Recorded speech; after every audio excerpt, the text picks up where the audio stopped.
welcome to another video.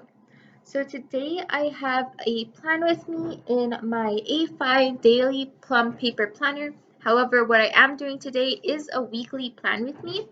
So I added tabbed dot grid pages to my plum paper planner so that I could add weekly spreads to my daily. So it's a 6-month daily.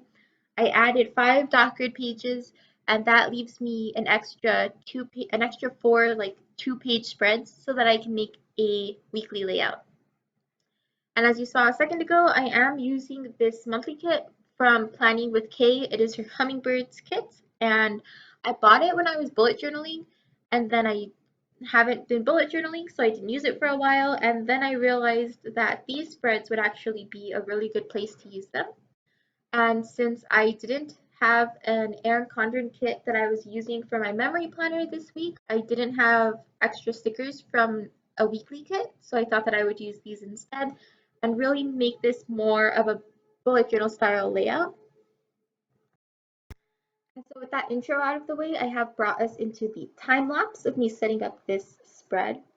At the top, I put one of these large header stickers just to have a space to, one, add more decoration, and two, add the week. And now I am making rectangles with mild liners that I think would match well.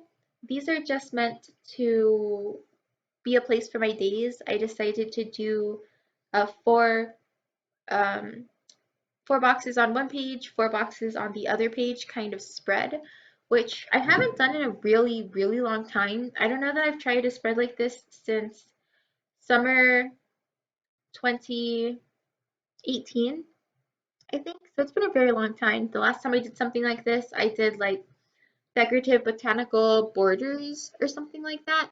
And here I'm bringing it back, but with the simple mild liners.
And as soon as that's all finished, once I get these last few boxes fixed after I messed up and had to white some stuff out,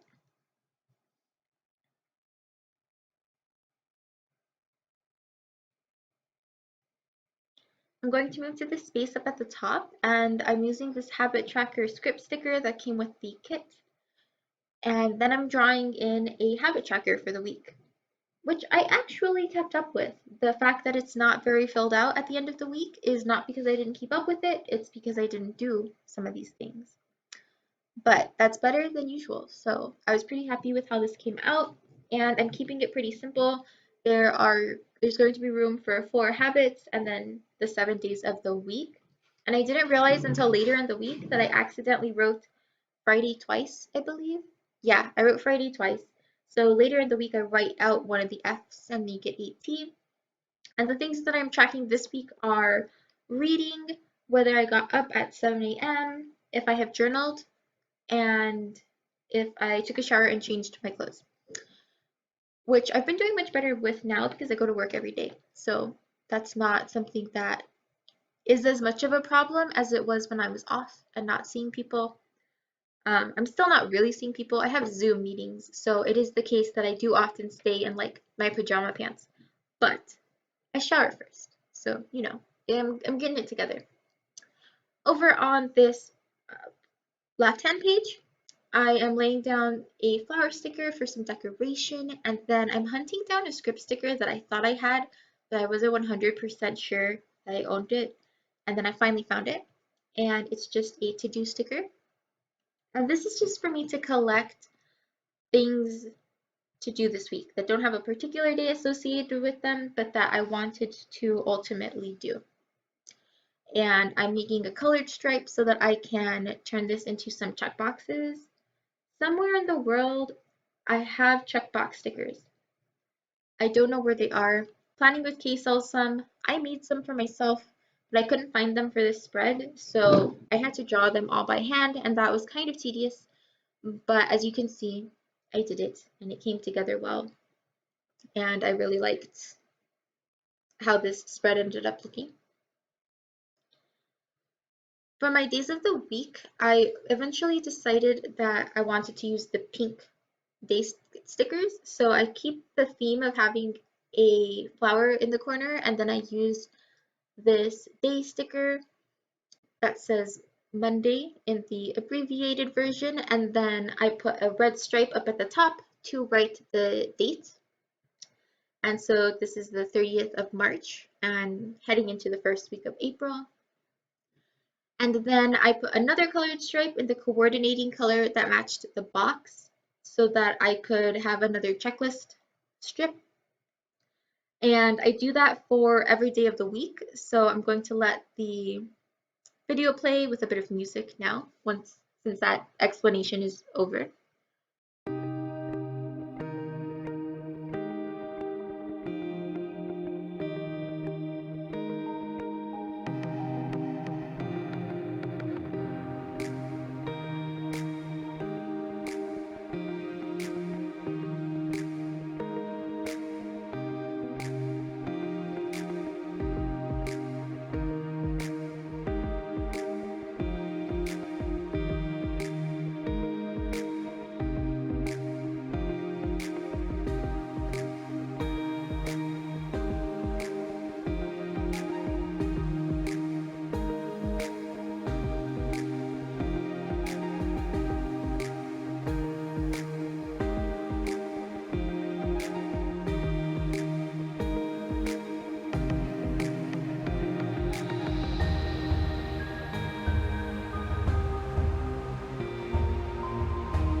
Okay, so now we are in the final stretch and I'm just adding some finishing touches. The first of which is to hand letter a quote through the middle. I left some extra space in between the boxes vertically so that I could have space to write something interesting down.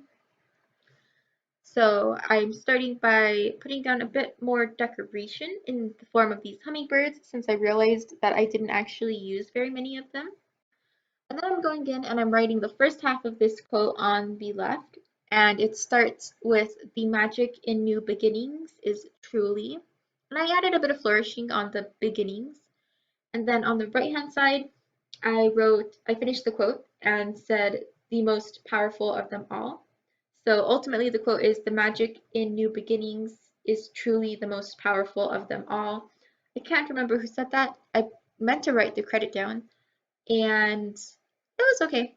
I think that I picked this because this is the first week that my school was going to switch into distance learning. So I thought that a quote about new beginnings that was also kind of spring related because I found it while searching up spring quotes or something like that on Google would be most applicable. Looking back at it now and how I got kind of confused trying to understand it while doing this voiceover, it's not the best quote, but it was alright, and at the time I liked it. And now I'm going in and just writing in important things that I already know I want to keep on my mind. The first is that the first day of classes was on Monday. The next was that I really needed to work on my April power sheets, and I did it, and I've been keeping up with them, which is the first month that like all of that has happened. It's been a week so far. Things are going well. Then I wanted to work on a yoga plan workout because I got a yoga mat and I really want to do some more physical activity, especially now that I'm not even walking around the school, I'm just in my apartment. And then I put down my YouTube videos that Tuesday was a duty day and that I had a live class session. So I only meet with my students live twice a week instead of 4 times a week now that we're on distance learning. And I put in the rest of my live class schedule, more YouTube videos, and then that the Owls Readathon is starting this week.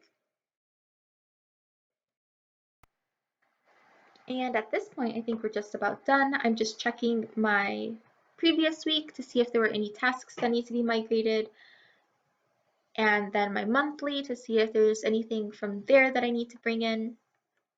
But really, there's not that much going on. I mean, there's never that much going on for me, but especially now.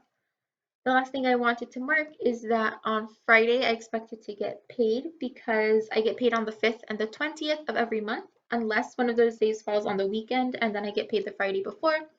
So that was something I wanted to make sure that I noted. And then on Tuesday, I'm adding that this is when my fairy loot gets renewed. But that was a lie. I was so confused. I thought that was the first. Fairy loot renews on the first of the month. So I don't know why I thought that was Tuesday. And this is my finished spread. So I hope you've liked what you've seen here. Please be sure to like, comment, and or subscribe if you did so that I know. And I will see you next time.